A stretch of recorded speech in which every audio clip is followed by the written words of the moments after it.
being right, it's freaking awesome.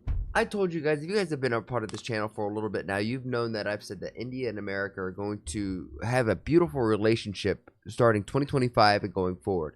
And yes, even though Trump and the world has been in chaos with these tariffs and inflation and just everything's kind of insane right now, it is nice to see that there is being some progress made and at least creating deals of partnership. And if you don't know what I'm talking about, it looks like with these tariffs and these world trade situation that's going on, America is going to start getting all of their iPhones from India.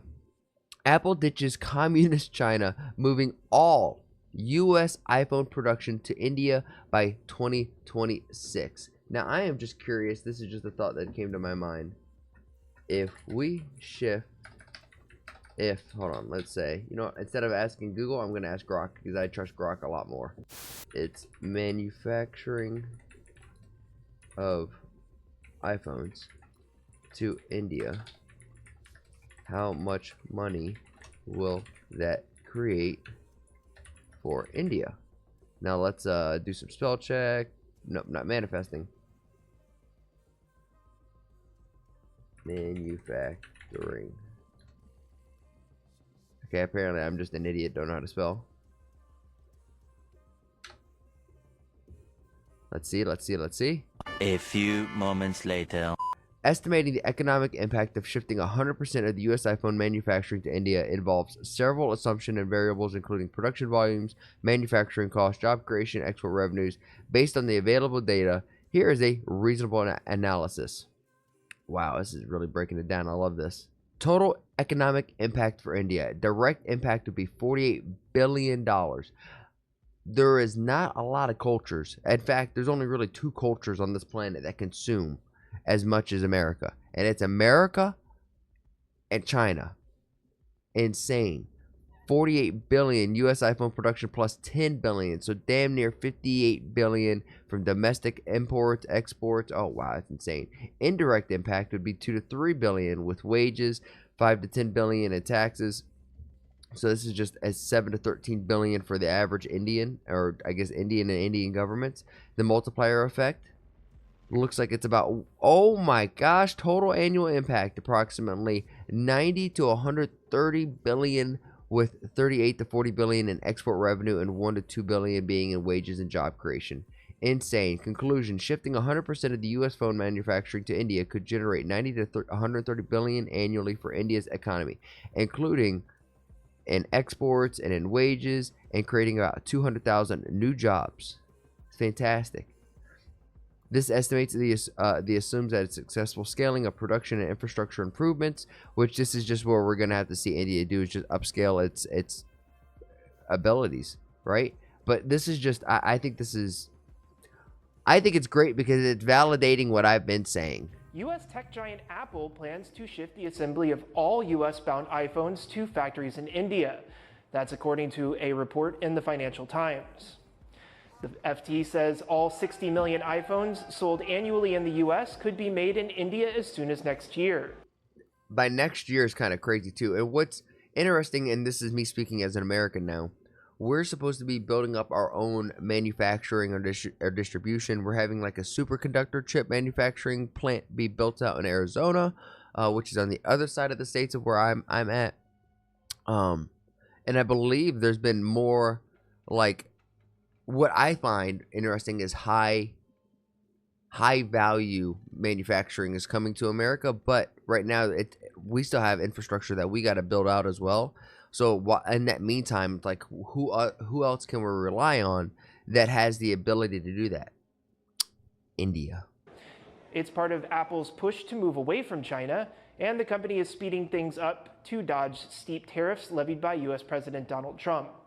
Around 20% of iPhones sold globally are already assembled in India. I didn't know that. So 20% of the chain is already built out in India. So it's like the infrastructure, the foundation's there. And now you just have to scale that up. You got to do it in a year. Modi G, I believe in thee. Trump recently exempted China-made smartphones from a 125% tariff, but they will still face a blanket 20% import duty applied to all Chinese goods. U.S. tech. Now, are we going to get the parts from China and just send them over to India? Because that would be, I don't want to say my fear, but that's just like, you're still buying from China. You're just building up in India and then sending it out. It's like just a way to get around tariffs. But I thought this was fascinating. This is a well-known, finance bro. We're not going to listen to the whole 9 minutes of it because he just does a lot of yapping. But think of India as the next China in terms of outsourcing and manufacturing. That's what I've been saying with textiles, with iPhones, with phones in general, with pharmaceuticals. India is the next China in source of manufacturing and distribution. Logistically too, it's just better. But with not only is it like China, but it's better than China for the logistics. But with a dramatically different relationship with the US, former Cisco CEO John Chambers says that Apple shifting iPhone production to India to US is the largest democracies will get along great. And I think this is going to be a good thing. All right, let's hear India today. Both phones are going minimalist. Flat screens, flat backs, and camera bumps so tiny, they practically don't exist. What does that get you? No annoying desk wobble. That's a win in Are we really comparing the iPhone to the Galaxies right now? What? my book. The iPhone 16e does feel a bit more premium in hand, like it shops at a designer section. But the Pixel 9a brings more color options to the table. It's the extrovert here. As for the notch on the iPhone, it's 2025 Apple. Think it's time for a change. The Pixel's punch hole camera just looks cleaner and more modern. The Pixel 9a gives you a 6.3-inch. We're literally having a battle between the Pixel and the iPhone in this, huh? Okay. Ultimately, that's really just what I got to say. I was right. America and India are going to be friends and are going to be great business partners going forward. I just hope that this lasts more than 4 years, because this needs to be like something that lasts a few decades to really build something meaningful. But let me know what you guys think. Am I wrong? Do you think this is crazy? The next video I want to speak on what's going on in Kashmir, so that one's going to be a little bit more for reals. And if you've made it to this point of the video, you freaking rock. 1, 2, I'm sorry I have kind of been inconsistent past few days. It's my birthday weekend. I've been going to a fitness competition, just hanging out, just enjoying life, so I haven't really been by the computer. But I haven't forgot about you guys. You guys haven't forgot about me, so I love you, and I'll see you guys in the next one. And as always, make somebody laugh today, and I'll see you guys later. Bye.